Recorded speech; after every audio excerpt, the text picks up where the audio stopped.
Hey guys, and welcome back to another YouTube video. In this video, we're going through and doing my tipping, reviewing round 11, which was an absolute shocker.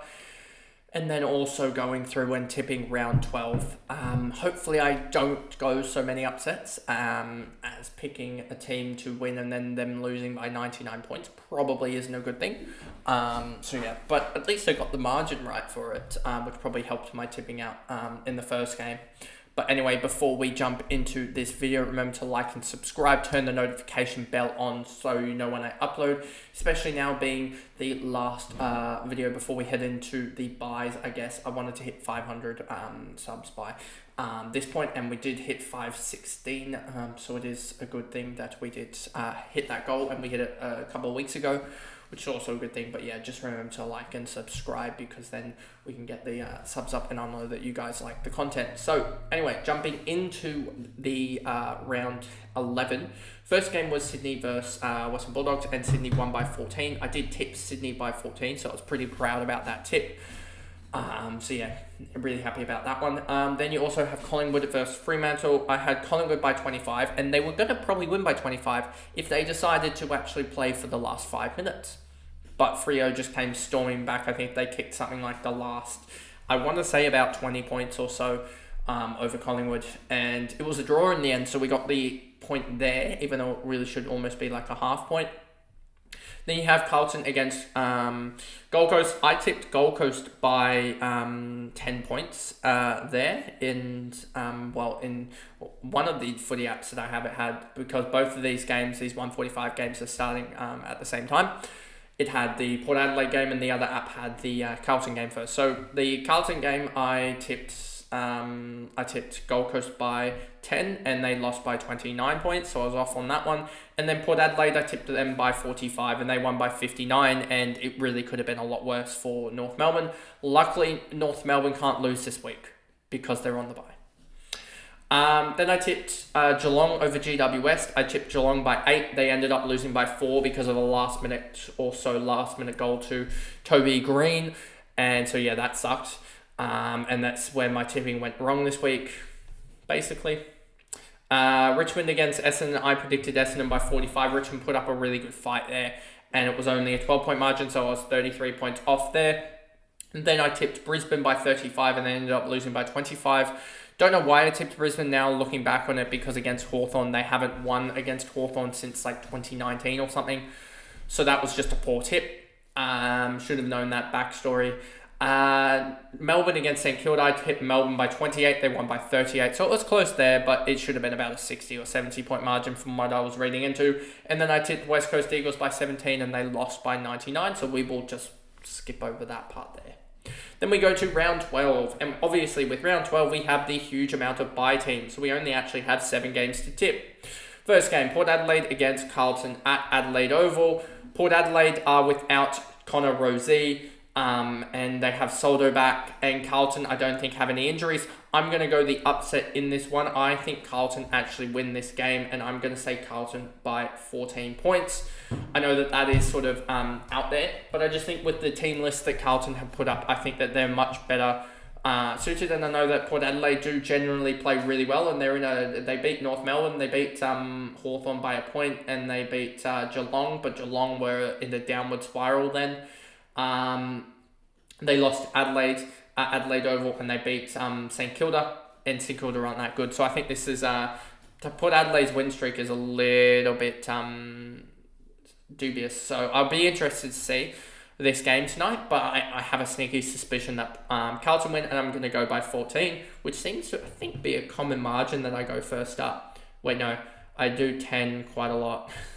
I've just realised 10 and 14 are my usual margins that I go first up. I've done 10, I think, 4 times, and 14, I think, 3. So I've done those two margins 7 out of the 12 times. Then you go to Collingwood versus Western Bulldogs. Even with Collingwood's injuries, I still think that they're a good shout. But I think Western Bulldogs could pull this one out of the bag, and this is going to be one where I go, oh yeah, Western Bulldogs are going to win, so watch them lose by 60 odd points here. I just think that Western Bulldogs just have a healthier squad, to be honest, simple as that. They may play Rory Love, they may play the two talls, in Darcy and also Ugle-Hagan, and then supplement it with Bontempelli. We'll see what they do, but at the selection table tonight. But I do think the Western Bulldogs get the job done by 13 points, and I don't think that's anything against Collingwood. They are just so injury stricken at the moment that I feel kind of lucky as a Swans fan that our injuries are sort of Mills, Sheldrick, and that's about it for major guys, I think, from memory. Sam Reid, but he hasn't played yet, so yeah, I'm just actually going to look up the AFL injury lists just to show you that the Swans and Saints are lucking out. Let's go down here to the Swans. Swans, Will Edwards will be back. Harry Arnold will be sort of 3 to 4 weeks away. Buller's out for the season. Robbie Fox should be back in the next little bit. Tom McCartan is back. Callum Mills is like 2 weeks away. Luke Parker is suspended, as we know. Sam Reid is TBC.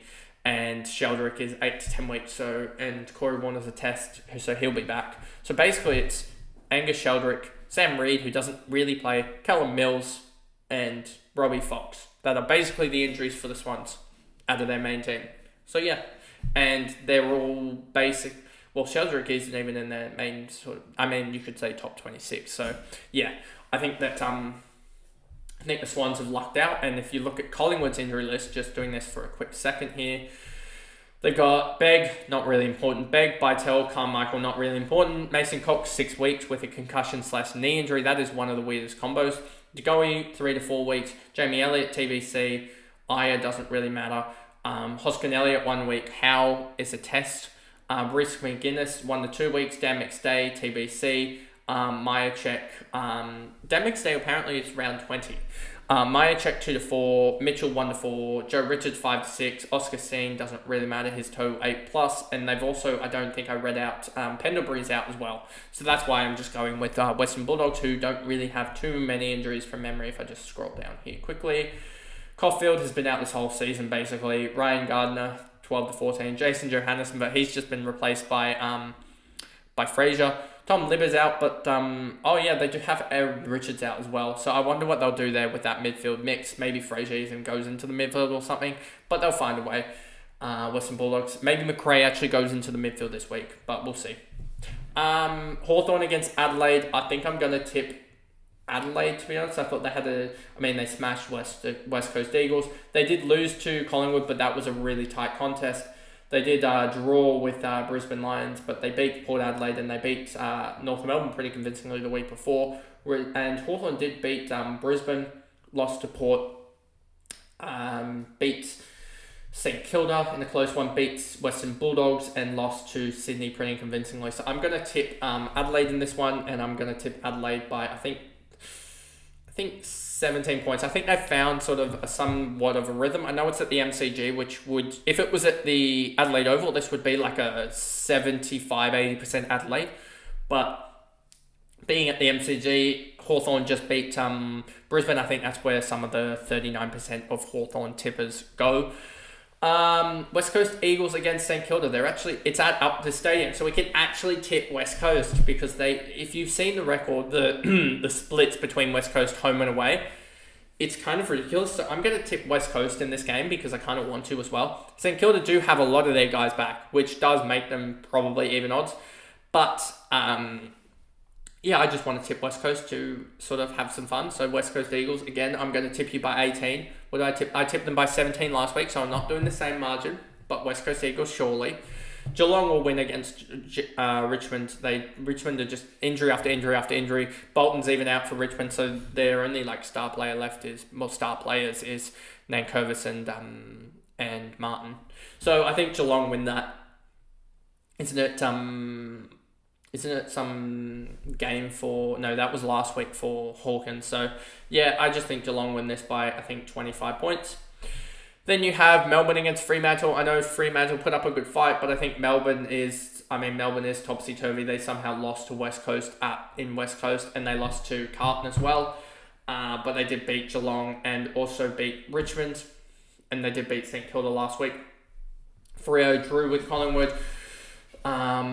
Beat St Kilda, lost to Sydney, defeated Richmond and defeated Western Bulldogs. So, this one should actually be a tight game, but I think just Melbourne will get the job done. I think Gawn is single-handedly trying to push them over the line, to be honest, in a lot of games, and I think they get it done by 9 points.